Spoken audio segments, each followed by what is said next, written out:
944 கோடி அறிவிச்சிருக்காங்க. மத்திய அரசு கொடுக்கணும்னு ஒப்புதல் தெரிவிச்சிருக்காங்க. நம்ம கேட்டது 2000 கோடி 944 கோடி தான் கொடுக்கணும்னு ஒப்புதல் தெரிவிச்சிருக்கு மத்திய அரசு. இது பெரிய விஷயம் சார். போதுமானதா இருக்கு. போன முறை வந்து போதுமானதா இருக்கிறதா கண்டிப்பா முதலமைச்சர் வந்து 2000 கோடி கேட்டிருக்காங்க.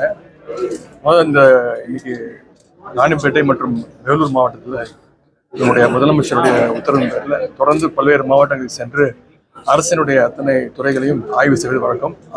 அதன் பன்மையாக இன்றைக்கு இந்த 2 மாவட்டங்களுடைய ஆய்வுக் கூட்டம் நம்முடைய நீர்வளத்துறை அமைச்சருடைய தலைமையில், அதேபோல் நம்முடைய கைத்தறித்துறை அமைச்சர் முன்னிலையில், மாவட்ட ஆட்சித்தலைவர்கள் முன்னிலையில், அனைத்து நாடாளுமன்ற உறுப்பினர்கள், சட்டமன்ற உறுப்பினர்கள், அனைத்து மக்கள் பிரதிநிதிகளுடன் சிறப்பு திட்ட செயலாக்கத்துறை சார்பாக இந்த ஆய்வுக் கூட்டம் சிறப்பாக நடைபெற்றிருக்குது. சில பணிகள் வந்து சிறப்பாக செஞ்சுட்டு இருக்காங்க 2 மாவட்டமும். சில பணிகளில் அரசு பணிகளில் தொய்வுகள் இருக்கிறது, அதெல்லாம் சரி செய்ய சொல்லியிருக்கிறோம். அதே மாதிரி டெட்லைன் கொடுத்து கேட்டிருக்கோம். பணிகள் முடிக்கிறது, இந்த ரோடு போடுறது, புது கட்டிடங்கள் கட்டுறது, பஸ் ஸ்டாண்ட் கட்டுறது, இது மாதிரி அதுக்கெல்லாம் டெட்லைன் கொடுத்துருக்காங்க. அவங்க கொடுத்துருக்கக்கூடிய அந்த அறிக்கையை முதலமைச்சர் அலுவலகத்தில் கொடுத்து நாங்கள் அதை ஃபாலோ அப் செய்வோம்.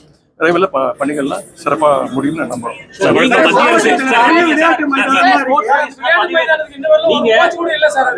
நீங்க ஸ்போர்ட்ஸ் மினிஸ்டரா பதவியேற்றதுக்கு அப்புறம் தமிழ்நாட்டில் ஸ்போர்ட்ஸ் வந்து நல்லா டெவலப் பண்ணுறாங்க.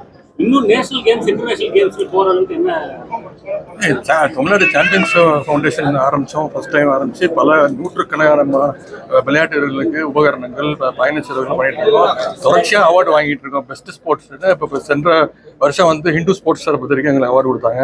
சிஐஐ அவங்க பெஸ்ட் ஸ்டேட் ப்ரமோட்டிங் ஸ்போர்ட்ஸ் கொடுத்தாங்க.